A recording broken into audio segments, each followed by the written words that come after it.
तो आज हम स्टार्ट करने जा रहे हैं क्लास 10th का कंट्रोल एंड कोऑर्डिनेशन का आखिरी टॉपिक है। हार्मोन्स के बारे में पढ़ेंगे कि प्लांट हार्मोन क्या होते हैं और उनका क्या क्या काम है, और ऐसी एनिमल हार्मोन्स के बारे में पढ़ेंगे जिनका मेन फंक्शन क्या क्या है वो हम डिस्कस करेंगे। देखो सबसे पहले हम यहाँ पे देखेंगे प्लांट हार्मोन में, तो हमारे पास सबसे पहले आता है ऑक्सीजन। अब देखो ऑक्सीजन का काम क्या होता है उस हिसाब से देखते हैं।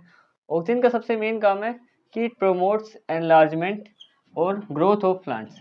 मतलब ये जो है ना, जो ऑक्सीजन है इसका काम है एनलार्मेशन की जो प्लांट है उसकी हाइट जनरली क्या होती है। देखो सेल ह्यूमंस में भी होते हैं, सेल एनिमल्स में भी होते हैं और सेल प्लांट्स में भी होता है, पर ये क्या करता है ना, जो ऑक्सीजन है उनको काफ़ी ज़्यादा एनलार्ज यानी प्लांट्स की हाइट को काफ़ी बड़ा बनाता है एज कम्पेयर टू ह्यूमंस या एनिमल्स में देखा होगा, ठीक है, क्योंकि पेड़ बहुत बड़े बड़े होते हैं, ठीक है। तो ये कंट्रोल करता है उसकी हाइट को ऑक्सीजन, ठीक है, और साथ में ग्रोथ ऑफ प्लांट को भी कंट्रोल करता है ये वाला हार्मोन, ठीक है। अगर ये अच्छी मात्रा में तो प्लांट की हाइट ठीक ठाक होगी, ठीक है। आगे बढ़ते हैं। देखो गिबरलिंस की बात करें तो इसका क्या काम है। गिबरलिंस दूसरा हार्मोन है, ये करता है सेल डिफरेंशिएशन की सेल अलग अलग होनी चाहिए सारे एक दूसरे से, ठीक है। दूसरा फ्लावरिंग का काम इसी का होता है कि एक प्लांट में फ्लावरिंग अच्छी हो रही है या फिर किसी में फूल आ रहे हैं नहीं आ रहे ठीक से, तो वो इस हार्मोन के ऊपर डिपेंड करता है, गिबरलिन के ऊपर। और तीसरा इसी में काम है सीड जर्मिनेशन का। जर्मिनेशन का मतलब ये होता है जैसे किसी मानो प्लांट का एक सीड है, पहले जो शुरुआत की फॉर्म में बिल्कुल कोई सीड था, ठीक है, तो धीरे धीरे करके वो ग्रो हो रहा है जमीन के नीचे, जैसे ये बना, इससे ऐसे करके धीरे धीरे करके जो ग्रोथ होती है ना, इसी को ही जर्मिनेशन ऑफ प्लांट कहते हैं, ठीक है। तो ये गिबरलिन के 3 मेन काम है, ठीक है।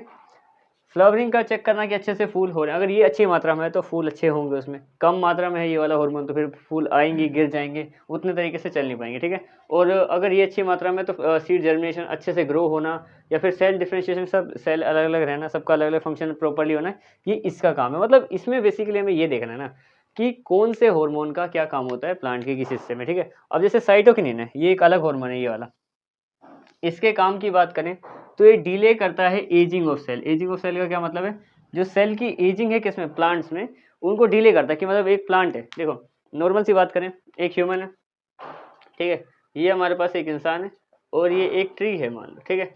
अब ह्यूमंस की जो एजिंग है ना, उसमें साइटोकिनिन नहीं है हमारे पास, वो जो हमारे पास जो सेल्स होते हैं या फिर हॉर्मोन्स होते हैं उसमें साइटोकिनिन नहीं है, क्योंकि साइटोकिनिन क्या करता है, इसकी एज को बहुत बनाता है। ये 400 साल जीते हैं पेड़, 200 साल जीते हैं, लेकिन ह्यूमंस का क्या सीन है, ह्यूमंस में ऐसा है कि वो 80 साल 60 साल। तो ये सेल्स जो साइटोकिनिन है ये बेसिकली क्या करता है, उसकी जो एजिंग ऑफ सेल है, यानी कि सेल की जो एज बढ़ने का काम है ना, उसको धीरे कर देता है कि सेल आराम आराम से ग्रो होगा, आराम आराम से, ताकि ज़्यादा समय तक वो जी पाए, ठीक है। साइटोकिनिन का काम ये होता है। अब बात करते हैं, देखो एप्साइसिस एसिड्स, इसका क्या काम है, ये भी एक हार्मोन है, ये करता है ग्रोथ ऑफ लीव, यानी कि हर एक चीज़ का ना एक अलग हार्मोन ने ठेका ले रखा है, जैसे फ्लावर हो गया, फ्रूट हो गया, हर एक चीज़ का। तो जो एप्साइसिस एसिड है वो क्या करता है, ग्रोथ ऑफ लीव्स, यानी कि लीव्स की ग्रोथ को चेक करता है। जैसे पतझड़ का मौसम आता है जिसमें क्या होता है, पत्ते गिर जाते हैं, ठीक है, तो वो भी सारा ही कंट्रोल करता है कि भाई अब वो पत्ता सूख गया तो वो गिर जाएगा यहाँ से, ठीक है। उसके अलावा क्या, ये जो एक काम और है, इसको बोलते हैं dormancy of birds and seeds, यानी कि जो बर्ड और सीड्स हैं, जो बीज वगैरह हैं, उनकी डोरमेंसी यानी कि स्लीप यानी नींद, इसका ख्याल रखने का काम इसी का ही होता है। इसका स्लीप कहते हैं इसको, ज़्यादा कंफ्यूज नहीं होना नए वर्ड से, ठीक है। तो एब्साइसिस का काम है कि ग्रोथ देखना किसकी, लीव्स की ग्रोथ करना अच्छे से, और उसके अलावा जो हमारे पास बर्ड्स और सीड्स हैं उनकी डोरमेंसी यानी स्लीप शेड्यूल को भी ठीक रखना कि अभी इतना रेस्ट होना चाहिए, अभी इतने रेस्ट के बाद इतना काम होना चाहिए, तो उस पर डिपेंड करता है ये एसिड, ठीक है। अब बात करते हैं इसकी, देखो इथाइलिन आखिरी जो हमारा हार्मोन है प्लांट हार्मोन का आखिरी, ये देखो एक तो पहली बात गैसियस हार्मोन है, ये गैस फॉर्म में होता है। इसका काम क्या है, which causes the ripening of fruits, इसका ये काम है, यानी कि फ्रूट्स की ग्रोथ का, कि फ्रूट किस तरीके से धीरे धीरे करके ग्रो होगा, वो सारे के सारा काम किसका है, इसका है, इथाइलिन का। एक तरीके से ना एक वो होता है ना, टिक टिक या फिर मैच वाले क्वेश्चन आते थे पहले कि ये वाले एसिड एसिड नहीं, ये वाला हार्मोन इसका ये वाला काम, ऐसे ऐसे करके सबके काम है। जैसे ऑक्सीजन का काम क्या है, एनलार्जमेंट को अच्छे से चेक करना कि जो प्लांट है कितने हाइट बढ़ेगी, हाइट का काम ऑक्सीजन का। गिबरलिन की बात करें तो इसके पास क्या काम है, सेल डिफरेंशिएशन, जो फूल होंगे या फिर प्लांट जर्मिनेशन कैसे कैसे करके ग्रो होगा, वो सारा इसका काम है। साइटोकिनिन का काम है उसकी एजिंग को स्लो कर देना, धीरे धीरे वो ग्रो होगा ताकि लंबे समय तक जी पाए। एब्साइसिस एसिड का लीव्स को देखना और साथ में इसकी स्लीप शेड्यूल को भी देखना कि इतना देर उसको रेस्ट चाहिए, तो रेस्ट मिल गया, अब इतना उससे काम चाहिए, ठीक है। आगे देखते हैं इथाइलिन की बात करें, इथाइलिन का क्या है, गैसियस हार्मोन है, और उसके अलावा क्या करते हैं, which causes the ripening of fruits, यानी कि फ्रूट्स का जो ग्रो होने का सारा सिस्टम है वो इसके पास है, ठीक है। जैसे लीव्स का इसके पास है तो फ्रूट्स का इसके पास है। ये तुम्हारे 5 हार्मोन है, इनको तुम्हें याद ही, देखो बायो है तो याद तो करनी पड़ेगी तुम्हें, ठीक है।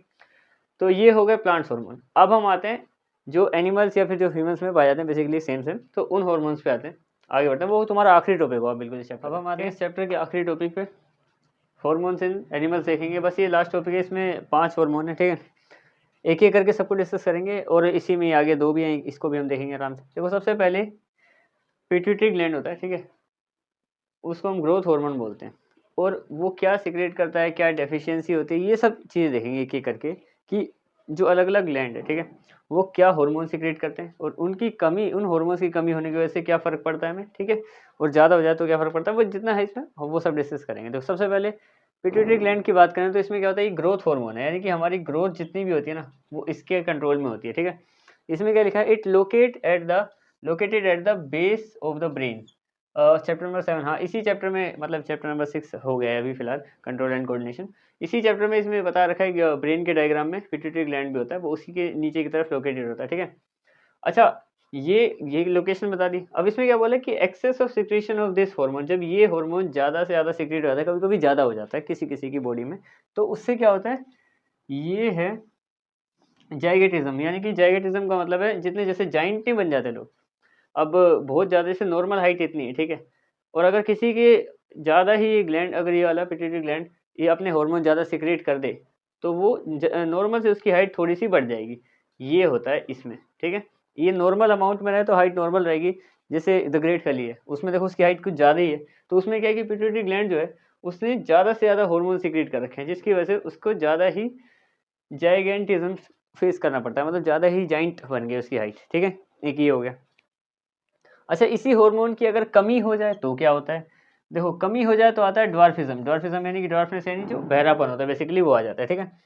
और बात करते हैं अब इसका मेन काम क्या है, देखो it regulates the organ and gland, मतलब ये ना एक तरीके से मास्टर, हाँ इसको मास्टर ग्लैंड भी बोलते हैं, यहाँ पे मैं लिख देता हूँ कि पिट्यूटरी ग्लैंड को मास्टर ग्लैंड भी बोलते हैं। ये सबको कंट्रोल करता है, सारे ग्लैंड्स को भी बचे हुए और काफ़ी सारे ऑर्गन्स को भी कंट्रोल करता है, मतलब काफ़ी, मतलब ब्रेन का वो हिस्सा है जो एक तरीके से मैनेजर की तरह सबको देखता है कि वो अपने काम सही से कर रहे हैं कि नहीं कर रहे, तो इसलिए इसको मास्टर ग्लैंड भी बोलते हैं, ठीक है।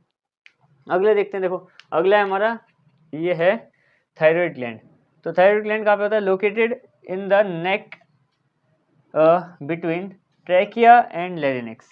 अब देखो ट्रैकिया और लेरिनेक्स क्या है, देखो ट्रैकिया क्या है, जो हमारे लंग्स होते हैं ना उसके बीच में जो ऐसी विंड पाइप के आसपास जो हिस्सा होता है उसको ट्रैकिया बोलते हैं, और जो लेरिनेक्स है वो हमारी वोकल कॉर्ड जिसमें ये है, इन दोनों के बीच का हिस्सा है ये ना नीचे वाला, इसमें हमारे पास ये थायराइड ग्लैंड लोकेट करता है, ठीक है। अच्छा, ये सीक्रेट क्या करता है, देखो ये सीक्रेट करता है थायरोक्सिन, ठीक है। ये जो थायराइड ग्लैंड है ये सीक्रेट करता है थायरोक्सिन को, ठीक है। अब अगर ये मान लो इसकी कमी हो जाए शरीर में तो क्या होता है, देखो iodine is essential for the synthesis of thyroxine, यानी कि जिसके शरीर में नमक की कमी होती है ना, थायरोक्सिन बेसिकली ऐसा होता है इसमें आयोडीन होता है काफ़ी अच्छे अमाउंट में प्रेजेंट, ठीक है। तो नमक की कमी की वजह से ना गोइटर एक डिजीज होती है, जैसे गला है, जैसे मान लो नॉर्मल सा गला है ना, ये काफ़ी फूल जाता है दोनों तरफ से नमक की कमी की वजह से, ठीक है। और जब नमक की कमी होती है यानी कि हमारे शरीर में थायरोक्सिन की कमी है, थायरोक्सिन बेसिकली आयोडीन का एक पार्ट है, ठीक है। तो उसको ये होता है सिस्टम। तो जो ज़्यादा पहाड़ों में रहने वाले लोग होते हैं ना, तो वहाँ पे क्या होता है कि जैसे माउंटेन्स हैं तो एयर काफ़ी प्योर होती है, कि वहाँ पे नॉर्मल जितना सोल्ट हमें चाहिए या जितना आयोडीन हमें चाहिए वो उतना भी नहीं मिल पाता, तो उसकी वजह से वहाँ पे पहाड़ों में रहने वाले लोगों को ये वाली बीमारी काफ़ी आसानी से हो जाती है, क्योंकि वहाँ पे मतलब एक तरीके से कुछ ज़्यादा ही प्योर है चीज़ें, इतना ट्रैफिक नहीं है, इतना कुछ नहीं है, तो ये वाली डिजीज़ हो जाती है क्योंकि हमें आयोडीन चाहिए होता है, आयोडीन बेसिकली थायरोक्सिन चाहिए होता है, तो ये उसकी कमी की वजह से ऐसा हो जाता है, ठीक है। अब आगे बढ़ते हैं अगले हार्मोन पे, ये है हमारा एड्रेनल ग्लैंड, और ये क्या सीक्रेट करता है, पहले इसकी लोकेशन देखते हैं। लोकेटेड बिटवीन द किडनीज, दोनों किडनीज के बीच में ये लोकेट करता है, ठीक है। एड्रेनल ग्लैंड है और ये सीक्रेट करता है, ये करता है एड्रेनलाइन, एड्रेनलाइन, अच्छा ठीक है, हाँ इसको सीक्रेट करता है। अच्छा, ये हार्मोन ऑफ फाइट है, मतलब बेसिकली इसका काम पता है क्या है, इसका काम ये है कि ज़्यादातर जो डिजीज़ हो रही है या कोई बीमारी है उनसे उससे लड़ने की शक्ति देना, इन हार्मोन्स का काम ये है। और इसके अलावा हम देखें ना तो it prepares the body for danger, anger और एक्साइटमेंट, यानी कि कभी एक्साइटमेंट हो जाए ज़्यादा या कोई खतरा आ जाए तो अपने शरीर को तैयार करता है कि अब फाइट तो करनी है, या फिर कोई एंगर जब गुस्सा आ रहा है तो भी उसको उस हिसाब से प्रिपेयर करता है कि अब ऐसा ऐसा होने वाला, तो हमें इस तरीके से मतलब शरीर को तैयार कर देता है, उसके लिए रेडी हो कर देता है, ठीक है। एक्साइटमेंट हो चाहे कुछ भी हो, ये इस तरीके का काम इसका है। अच्छा, पेनक्रियाज की बात करें, it is a leaf like structure का। क्लास 10th में डाइजेस्टिव सिस्टम या फिर क्लास 7-6 में भी तुमने डाइजेस्टिव सिस्टम कभी बनाया होगा ना, तो उसमें पेनक्रियाज तुमने बनाई होगी, इस टाइप का दिखता है, कुछ पत्ते की तरह दिखता है, ठीक है। तो leaf like structure located just below the stomach, ये स्टमक के बिल्कुल नीचे ये पाया जाता है। स्टमक मैंने ठीक से नहीं बनाया, यहाँ पे इस तरीके का होगा, तो उसके नीचे ही ये पाया जाता है पेनक्रियाज, ठीक है। अच्छा, ये सीक्रेट क्या करता है? ये सीक्रेट करता है इंसुलिन, यानी कि इसके हार्मोन का नाम है इंसुलिन। अब इसकी जब कमी हो जाती है शरीर में, तो कौन सी बीमारी होती है? वो होती है डायबिटीज़, ठीक है। बेसिकली शुगर भी कहते हैं इसको, डायबिटीज़ भी कहते हैं। तो जब इंसुलिन की कमी हो जाए, जैसे कि जो पेनक्रियाज सिक्रेट करता है हार्मोन, अगर उसकी कमी हो जाए तो डायबिटीज़ हमें हो जाती है। और ये दोनों ही तरीके से शो होता है। देखो, इट इज़ बोथ एक्सोक्राइन और एंडोक्राइन। इसका मतलब क्या है? एंडोक्राइन जो शरीर के अंदर के लोकेटेड पार्ट है, जो अंदर हार्मोन छोड़ रहे हैं वगैरह, उन सबको इन सबको एंडोक्राइन ग्लैंड्स बोलते हैं। जैसे ये हो गया पिट्यूटरी ग्लैंड, थायराइड ग्लैंड, ठीक है, ये शरीर के अंदर।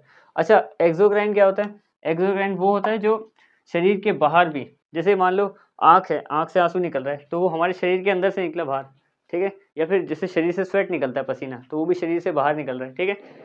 तो इस तरीके ये एंडोक्राइन शरीर के अंदर बाहर, ये दोनों रोल में शामिल होता है पेनक्रियाज का। ये इंसुलिन जो ये हार्मोन सीक्रेट करता है ना, इसका रोल दोनों में होता है, एंडोक्राइन भी और एक्सोक्राइन भी। अच्छा, आखिरी पढ़ते हैं गोनेट्स। देखो, गोनेट्स को बेसिकली हम सेक्स हार्मोन भी कहते हैं, यहाँ पे मैं लिख रहा हूँ इसको, ये भी कहते हैं। अब देखो, और इसका बेसिकली काम क्या है? ये गैमेट प्रोड्यूस करने में मदद करता है। जैसे कि जो मेल्स होते हैं ना, मेल्स में देखो, अब जो टेस्टिस है, मतलब जो टेस्टिस, जो हमारे पास जो ग्लैंड है ना, वो ऑर्गन है, वो होता है मेल्स के पास, जो प्रोड्यूस करता है टेस्टोस्टेरोन, ये, ठीक है। और ऐसे ही जो ओवरी जो ग्लैंड है फीमेल्स के पास, वो प्रोड्यूस करता है एस्ट्रोजन, ये, ठीक है। यानी कि बेसिकली क्या है, जैसे ये हार्मोन है, ये इसको प्रोड्यूस करता है, जैसे कि थायराइड थायरोक्सिन को, एड्रेनलिन इसको, और ये पेनक्रियास इंसुलिन वगैरह वगैरह। तो जो ये वाला हार्मोन है, यानी कि एक तरीके से जो ग्लैंड है हमारा टेस्टिस ग्लैंड, तो ये प्रोड्यूस, ये मेल्स में होता है, सिर्फ मेल्स में होगा, और प्रोड्यूस करेगा इसको, टेस्टोस्टेरोन को। तो ऐसे ही करके ये सारे हैं। अच्छा, अब इसमें मेन इनका काम क्या है? They are responsible for changes occurring during puberty, यानी कि जब प्यूबर्टी के दौरान जब शरीर में चेंजेस आ रहे होते हैं ना, तब इसका बड़ा रोल होता है। जैसे कि मान लो कोई एक मेल है, मेल मतलब बेसिकली जब प्यूबर्टी होगी, तो वो मेल तो अभी मतलब बच्चे ही होगा, ठीक है। तो 14-15 साल का कोई लड़का है, ठीक है, अगर मान लो उसके अंदर टेस्टोस्टेरोन कम है, ठीक है, उतने जैसे टेस्टिस ने उतने टेस्टोस्टेरोन प्रोड्यूस नहीं किए, तो जो चेंजेस होंगे वो भी बड़े धीरे धीरे आएंगे। जैसे कि बियर्ड आना हो, जैसे जैसे दाढ़ी आती है बच्चों की, ठीक है, तो लेट आएगी, किसी को बहुत लेट आएगी, इस तरीके के चेंजेस होते हैं, ठीक है। तो इस तरीके से ही ये सारे होते हैं हॉर्मोन्स, ठीक है। और इन ये सीक्रेट होते हैं किसी ना किसी ग्लैंड से। जैसे ये है, ये इससे हो रहा है, इसकी कमी से ऐसा होता है, इनकी कमी से क्या होता है, इनकी कमी से क्या होता है, ये जो प्यूबर्टी के दौरान चेंजेस होते हैं काफ़ी स्लो आने लगते हैं, फिर काफ़ी समय लग जाता है आते आते चीज़ों में, ठीक है। तो इनमें ये सीन है। तो इसमें हमने क्या देखा, बेसिकली ग्लैंड कहाँ पे प्रेजेंट होते हैं। और अगर मैं तुम्हें प्रेजेंस की बात बताऊँ, तो मैं इन सबको वैसे ड्रॉ करके भी बता सकता हूँ तुम्हें, एक डायग्राम बनाया था, ताकि तुम्हें ये सारे एक ही बारे में आइडिया भी हो जाए इनका, कि कहाँ कहाँ पे होते हैं, ठीक है। तो मान लेते हैं कि ये एक ह्यूमन बॉडी है, दो बनानी पड़ेगी वैसे तो, पर चलो एक से ही काम चला लेते हैं। जैसे मान लो कि ये एक ह्यूमन बॉडी है, ठीक है, इस तरीके से। अब सबसे पहले पिट्यूटरी ग्लैंड की बात करते हैं, इस वाले की। तो ये बोला ब्रेन के हल्का सा नीचे ही प्रेजेंट होता है, तो ये वाला ग्लैंड यहाँ प्रेजेंट होता है, ठीक है। दूसरा ये है थायराइड ग्लैंड। थायराइड ग्लैंड कहाँ पे बोला है इन्होंने? लेरिनेक्स के नीचे, और ये जो ट्रैकिया है ना, जो नीचे ऐसे लंग्स के पास जा रहा है ऐसे, तो इसके ऊपर ये हमारी वोकल कॉर्ड है, यानी कि इन दोनों के बीच में कहीं यहाँ पे, ये यहाँ पे लाई करता है ये। तो ये इसको मैं एरो लगा देता हूँ, ये यहाँ पे होता है ये दूसरा, ठीक है।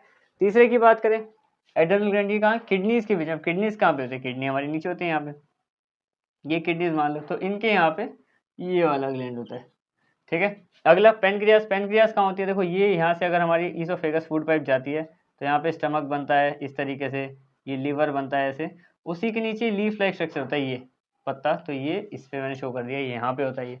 और इसकी बात करें, अगला कौन सा है? गोनेट्स। गोनेट्स में देखो, टेस्टिस की बात करें तो वो मेल्स में होता है, वो यहाँ पे प्रेजेंट होता है।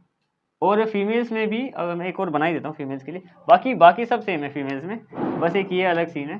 तो मान लो अगर मैं एक फीमेल का स्ट्रक्चर बनाऊँ, तो उसमें जो इनकी ओवरीज होती हैं, ये यहाँ पे ही सेम जहाँ पे इसका ये प्रेजेंट है टेस्टिस, वहीं पे ही सेम इसमें ओवरीज यहाँ पे प्रेजेंट होती हैं कुछ इस टाइप के स्ट्रक्चर के साथ। कुछ रुको एक सेकेंड, ये हाँ कुछ इस टाइप का स्ट्रक्चर होता है। ठीक है, तो ये हो गए कि कहाँ कहाँ ये लोकेट करते हैं, इनकी कमी से क्या क्या होता है वगैरह वगैरह सारा बता दियो। चैप्टर भी कंप्लीट हो गया तुम्हारा आज ये। ठीक है, अब मिलते हैं इसके किसी नए चैप्टर में, तब तक दैट्स इट।